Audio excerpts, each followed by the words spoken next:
यदि मन में विश्वास नहीं है तो गंगा नहाने से भी पाप खत्म नहीं होते। प्रेरक प्रसंग। एक बार शंकर जी से पार्वती जी ने पूछा, हे भगवान, आपने मृत्युलोक वासियों को ऐसा वरदान दिया है कि यदि कोई कितने भी पाप करे, यदि गंगा में स्नान कर ले तो वो पापों से मुक्त हो जाता है। ऐसे तो सारे प्राणी पाप कर्म करने के बाद गंगा में स्नान करके पापों से मुक्त हो जाते हैं, तो वो पाप कर्म करना क्यों छोड़ेंगे? जब भी पाप करेंगे तो गंगा में स्नान करके अपने पापों से मुक्त हो जाएंगे। तब शंकर जी ने कहा, पार्वती, ऐसा नहीं है कि गंगा में नहाने से सभी व्यक्तियों के पाप मुक्त हो जाते हैं। जिन व्यक्तियों में आस्था, श्रद्धा, विश्वास होता है उन्हीं व्यक्तियों के पाप मुक्त होते हैं।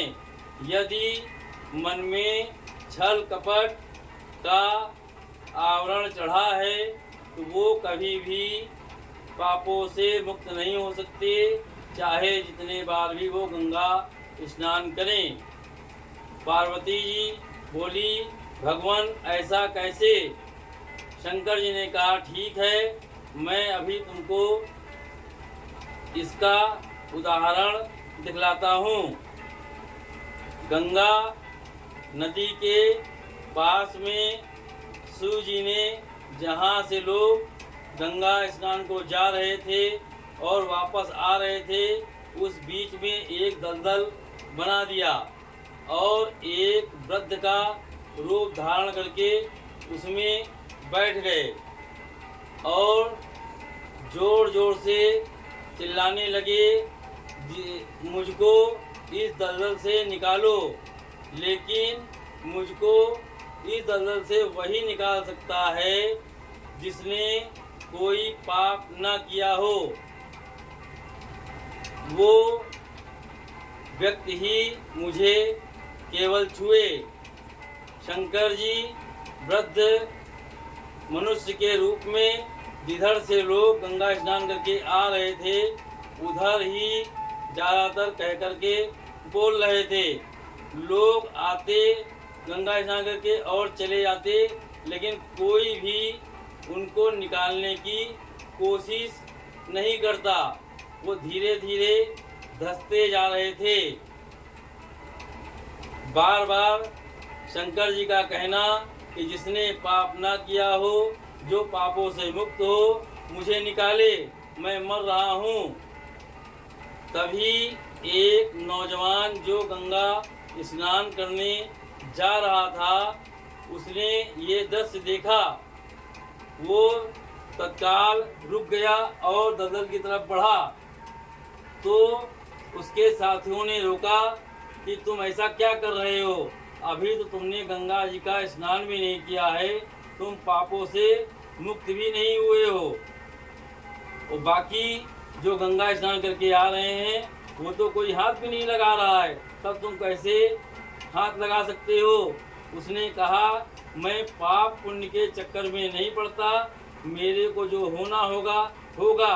पहले अगर ये वृद्ध मनुष्य अगर दलदल में समा गया, इसकी मेरे सामने मृत्यु हो गई, तो इससे बड़ा पाप कोई और नहीं हो सकता है।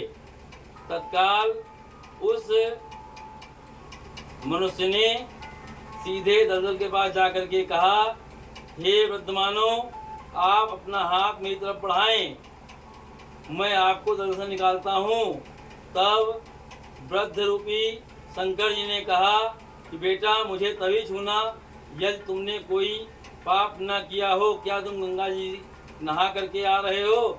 उसने कहा, मैं इस चक्कर में नहीं पड़ता, सबसे बड़ा पाप वही होगा यदि आप इस दलदल में समा जाएंगे और आपकी मृत्यु हो जाएगी। तब शंकर जी ने अपना हाथ आगे बढ़ाया और तुरंत ही उस मनुष्य ने उन्हें दलदल से निकाल लिया और निकालने के बाद पास में बैठा दिया और वो गंगा स्नान करने चला गया। तुरंत ही शंकर जी अंतर्ध्यान हो गए। पार्वती से बोला, देखा तुमने कि वो मनुष्य जिसने गंगा में स्नान भी नहीं किया, लेकिन उसने एक जान बचाने के लिए पाप पुण्य की कोई भी धारणा मन में नहीं रखी और उसने मुझे उस दलदल से निकाला। और जो लोग गंगा स्नान करके आ रहे थे उनके मन में अभी भी ये भ्रम भरा हुआ है कि हमने गंगा नहाया जरूर है लेकिन मेरे पाप खत्म नहीं हुए हैं। ऐसा नहीं है कि गंगा में स्नान करने से पाप खत्म नहीं होते हैं, परंतु यदि पूर्ण आस्था श्रद्धा के साथ गंगा मैया में स्नान किया जाए तो उस मनुष्य के पाप खत्म हो जाते हैं। लेकिन ये तभी संभव है उस मनुष्य द्वारा फिर दोबारा कभी भी जान करके कोई पाप ना किया जाए। मातेश्वरी महाकाली सिद्ध दिव्य दरबार की सदा जय जयकार होती रहे। जय महाकाली, जय महाकाल। ओम नमः शिवाय।